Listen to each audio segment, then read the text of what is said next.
Hello everyone, welcome to the micro focus video presentation, which is going to talk about ZENworks Virtual Appliance. I am Harinath Jargula. I have Kamal Maheshwari and Moises Morales with me. And today we are going to talk about the ZENworks Virtual Appliance. The main agenda is about why is ZENworks Appliance? What is in the ZENworks Appliance? If I am not already there on ZENworks Appliance, how do you migrate to the appliance? So that's what we're going to talk about. So let me jump to the main agenda.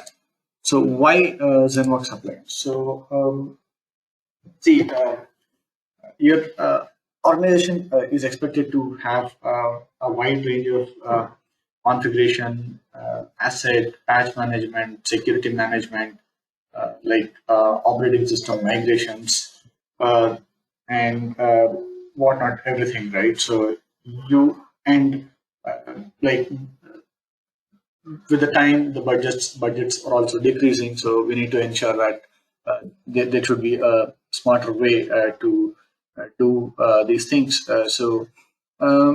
With virtual appliance that we are going to address something like it's a plug and play. So you can just deploy and then boot it up. So it's going to as I was talking about the budget, so it is going to lower your deployment costs. So how do you do that? So like if you're supposed to bring up a primary server for ZENworks and assume that you are on a hypervisor, right? So the steps would include something like you have to you have to you have to create a hypervisor. You have to go and create a VM, the virtual machine. You have to then install operating system, and you are supposed to install your ZENworks application, right? So it's going to with this. The point is that it is going to decrease your. It is going to be your implementation is going to take time. So then if we are going the route of appliance, right? So appliance is kind of like we have everything included already inside that. So like by the time when we ship, right? So you have all the OS related packages and application packages are already installed.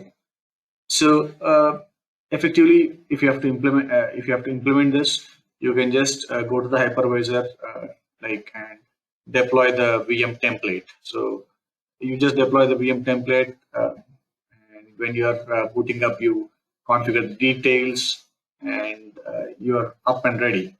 So this is going to reduce your deployment cost as well, for a reason that you don't have to pay for the operating system, because operating system is already included, and also it will reduce the support costs, all those things, right? So you don't have to try different OS. You don't have to have different OSs, operating systems. And you don't have to maintain those and like you don't have to run around for the issues that you have, and then the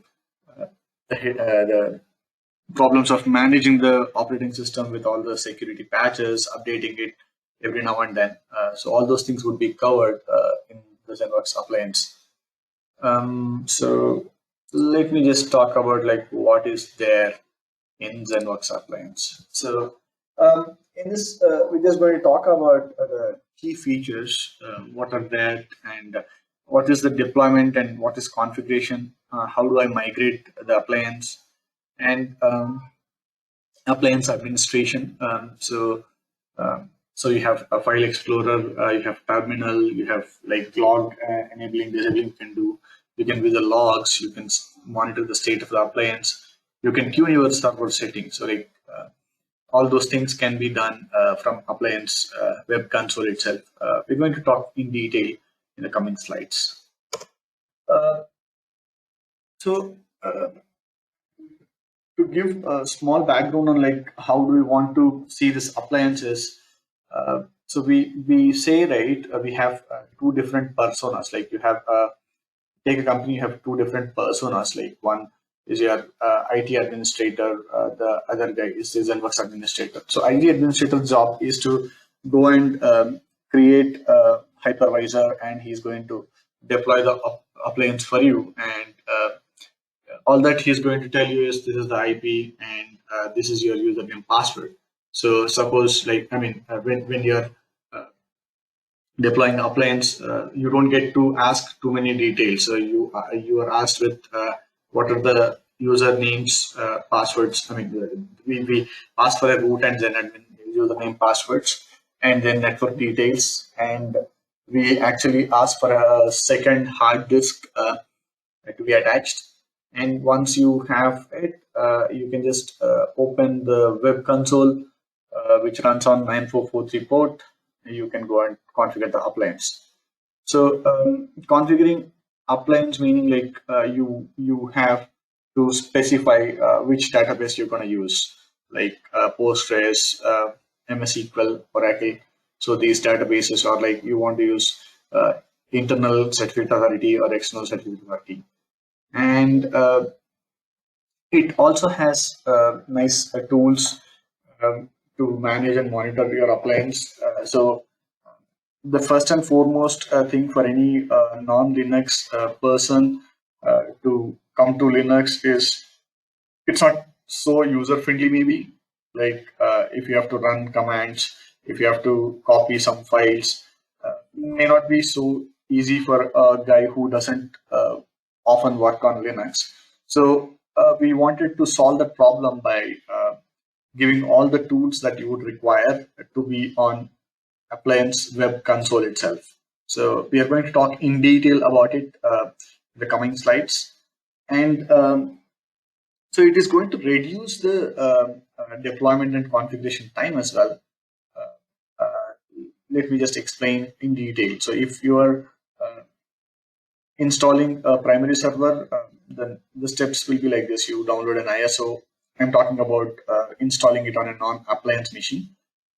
Say you're downloading an ISO, you're going to go through all the pre-installed screens, and then you're going to install all the packages, and then you're going to configure, right? So in case of appliance, all those packages were installed at the build time when it was built.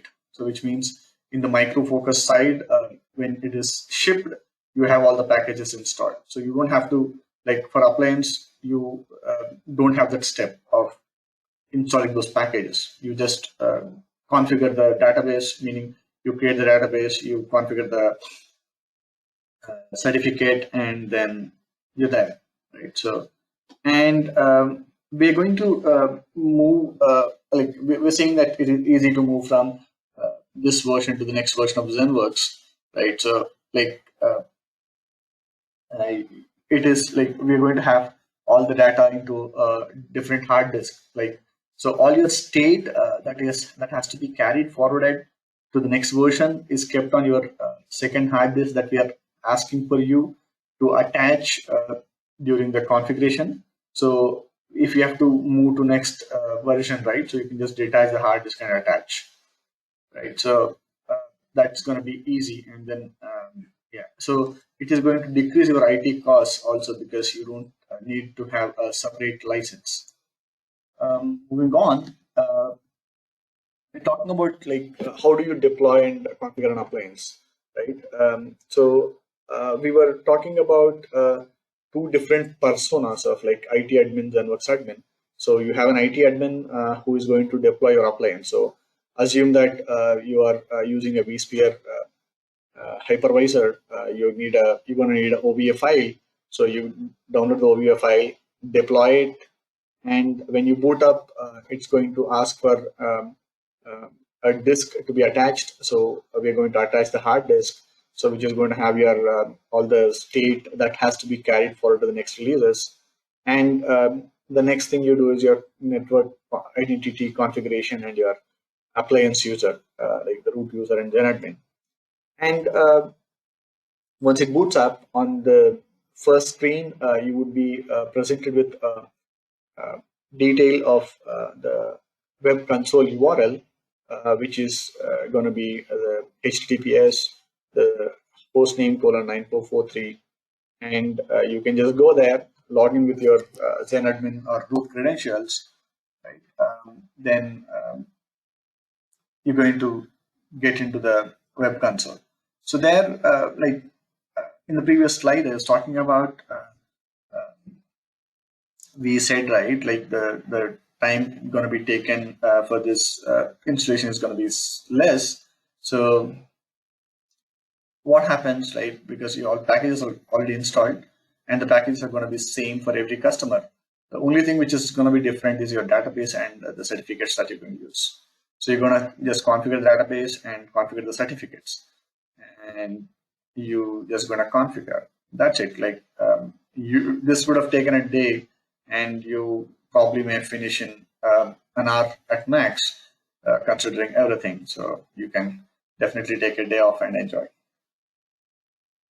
So it's how simple is the deployment of a fresh appliance. We're talking about migrating to the next version. So assume that you are in 2020 update 2, which is the current released version of ZENworks, and I think we are supporting /12 SP5.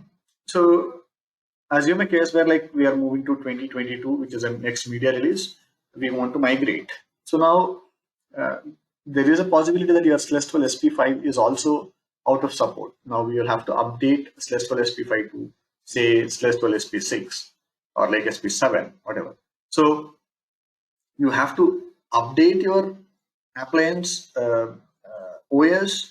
You have to update the ZENworks version as well.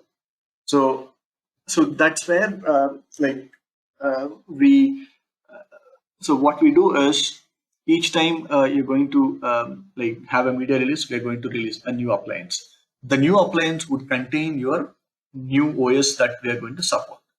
So so you will have a appliance with /12 SP7, and all the ZENworks 2022 packages would have been installed. So now that's your whatever the packages you have, and state you already have it with in the previous appliance in a second hard disk, right? So then what you do is you shut down that existing appliance, and that hard disk is there with your second hard disk is there with your first appliance, right? Just copy the hard disk and attach it to, detach this disk from the existing appliance. Then after deploying the newly released ZENworks appliance, you're going to attach this disk there. So when we boot up, right?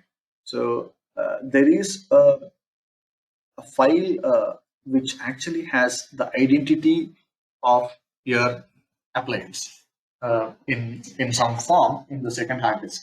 So when you boot up, like during the boot time, it's going to check right to see if this is a fresh appliance configuration or it's an appliance migration. So right, if you're updating to next version, you're not supposed to change your host name. So that's where all the identity is captured and kept in this disk. So during the boot time, we'll get to know that it's a migration, and this identity, whatever you had with the previous machine, will be given to this appliance version. There's a new appliance, and the next thing you'll have to do is configure your users, like the root and ZenAdmin. So you have to just give the passwords for those root and ZenAdmin.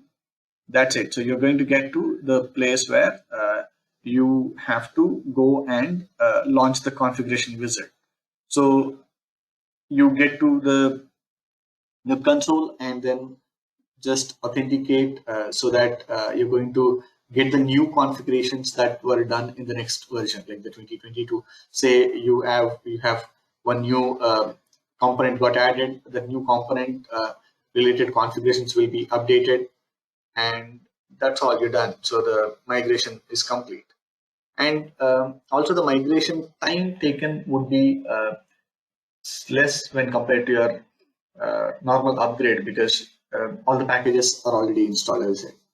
And the advantage, another one you have, is that you don't have to maintain the OS upgrade, right? So the OS upgrade is also taken care automatically to the next supported version. So also with appliance, you know, like we are saying, right? So you're gonna have to maintain the security related things. So you can also, like, I mean, so we have a way to push the security patches through a channel, and as and when there is any security vulnerabilities that would be coming in, those updates are pushed using the channels. So then the appliance administration. So coming to the appliance administration, as we told, like we wanted to treat that user who is coming to appliance from a non-Linux background. So he is going to uh, not know much about Linux. So that's where we wanted to keep everything that a customer would require be on web console itself, like be it terminal, file explorer, ways to enable, disable logs, log viewer, your how do you monitor appliance, tuning your server settings. I'm going to talk about these things in detail. So assume a case where, I mean, in a day-to-day ZENworks administrator things, there could be like time when you might have to execute a zman command, a zag command, or a micro ZENworks configure command, right? So if you have to do that, you don't have to use third-party applications, or you have to find the VM and then go there and run these. Instead, we have all these commands. I mean, the terminal is built into the web console. So you just log into the web console. There is a terminal. Just click on terminal. Then you have the terminal wherein you can run all those commands, like any other third-party Linux terminal. So it works like that. Moving on.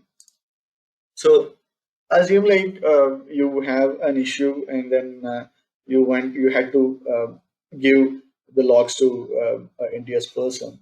So then what would you do? Like you'll have to download the logs from that, right? So you just run a zag ZenInfo. I ran zag ZenInfo using the terminal that I had, and then I have to give those files, right? So if a Linux, I mean, if it was on Windows, probably you can just go to that folder, just copy and paste it. But for a guy who doesn't have much of knowledge on Linux, you can, I mean, it may be difficult for him, right? So that's where we have a file explorer. It is going to give a feel like any file explorer that you would see it in Windows, right? Like that. So you can just navigate to that, just click on it and download the files folders, right? So you can just click download and then download those folders and give it time. And assume like a use case where like you want to update to a next version, right? So you download a zip file, so and then you download it somewhere, and then you want to upload. So there's a way to upload, and like any other thing that you can think of, like creating new files, folders, like going through the file system, deleting any files, folders, copy paste, cut of files and folders, like whatever you could think of doing it using a Windows Explorer, a Windows File Explorer is achievable with this. So the next thing is about server settings tuning. So assume that like you are running an appliance, and then say you are often getting into out of memory, and then we tell the customer to go and update the max memory.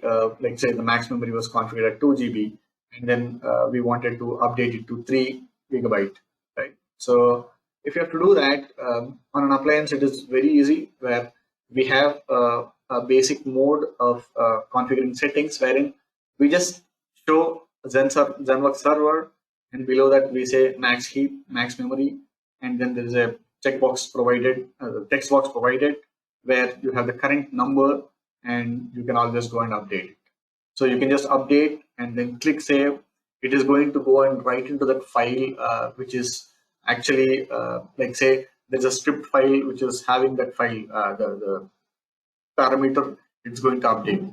And when you save it, there is a way to restart services. So when you click on restart services on the basic tab, it is going to restart those services that are affected because of that change.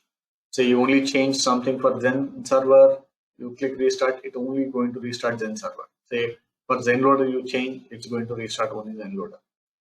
So like all the settings that you can think of editing, all those things are given in a key value pair kind of thing on a nice UI where you can just save and then go and like explore. It's going to be that easy.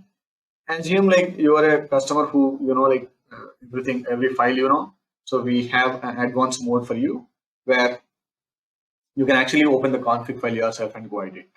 So they are classified under each service type. Like Zen server has one, ZenLoader has one, like any other service here. Under that you have each server setting, so you can just open the, be it an XML, be it a properties file, be it a script file, you can go edit and restart the services. Then you have logging. So assume a case where you have like you have an issue with something and you want to change the log levels, right? So there is a way, like I was explaining in the previous thing, you have a basic mode wherein we're going to show the log levels for each component that you can think of, and you can always change from debug, error, info, whatever, like the things, right? So you can change it again. So when you change that, you'll be able to like restart that particular service for which the logging has been changed.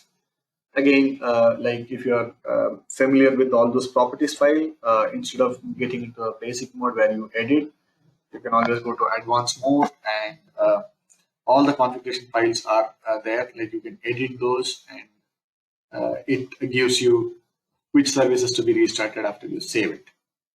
And so to view the logs, you don't have to go anywhere. So you can we have a log viewer which actually you can you can view the logs from the web console itself. So like any log that you want to look, you can just go and click on the log and then view the log. So finally, like we talked about the advantages of the virtual appliance. Now, so assume a case where you have a Windows server, Windows primary server, and you want to migrate to appliance. So we have introduced things on how to do that. So you can. So these are some steps where you can actually go and move from non-appliance to appliance. So like we have some scripts written to back up the Zen server. Like you just take a backup of the ZENworks server and back up the database. If it is embedded database, then only you'll have to back up the database and restore it on an appliance. So it is written detailed in this link that you can follow, and we are going to have a short demo on this. In the interest of time, I have edited the video, so it's not going to indicate that that's the time it is taken to do the migration from a non-appliance to appliance. So this is the U2 server. You can see the grid here. We have a script which is written to do the backup of the server. So we're going to run that, which is zen backup restore.bat, where you are going to have mode as backup, where like you're taking a backup of this, and file you're telling where the backup should go to. So we're putting into C:\backup, the name is server_backup, and migration is equal to true.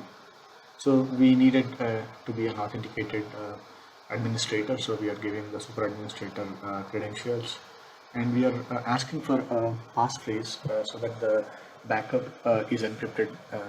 You won't be able to open and then be able to find anything of that. So see, at this point we are doing the backup, and we are validating the backup, and we have encrypted the backup, right? So once this backup is done, we're supposed to move this to the other machine. So we moved it, and then here we are running this is the appliance, and then we are running the restore here. So you can see the same script file is being run with the mode is equal to restore, and we are providing that backup zip which is there. It is asking for the super admin credentials and the passphrase for the zip. So it restore the backup. Whatever the error you are seeing, probably you can ignore. This is fixed in U3. So then we are supposed to run a bunch of actions to ensure that this appliance has the same as the previous one. So that's where we are doing the GUID. So we are adding this role as appliance server. So I have put everything into one script file and running those. The first and foremost thing we will run is to add the role as appliance server. We are running it. Then we have to merge the trust store, and then we will have to do the update trust store, unify the trust store. We have to enable the JMX. We have to do the probe configuration. We have to generate the OSP properties. So there are a bunch of things which we have to run. So all those things are being run right now.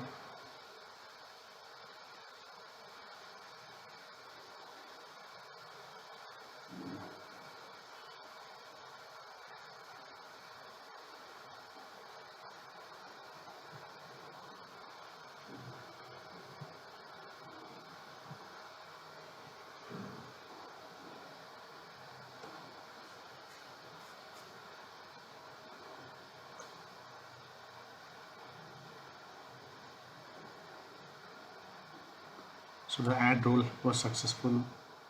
Then we are running the merge update trust store. It's completed. Then unify trust store, enabling JMX. Now we are enabling the probe.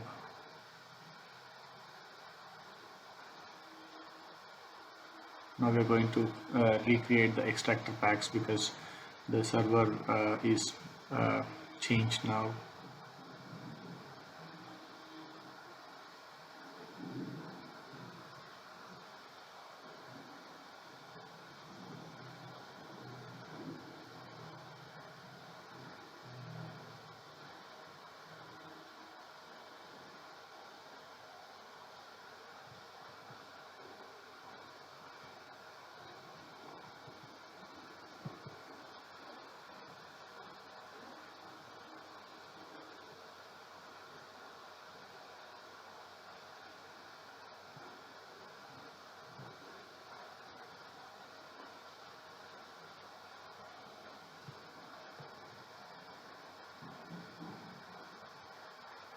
So for the time being, we are only creating one network pack, one Windows agent package only.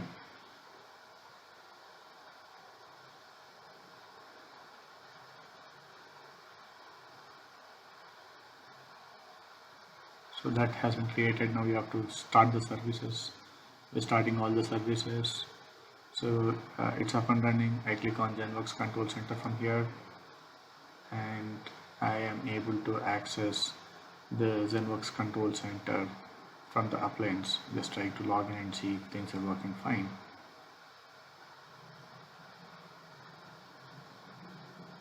There you go. The ZENworks has been migrated from non-appliance to appliance.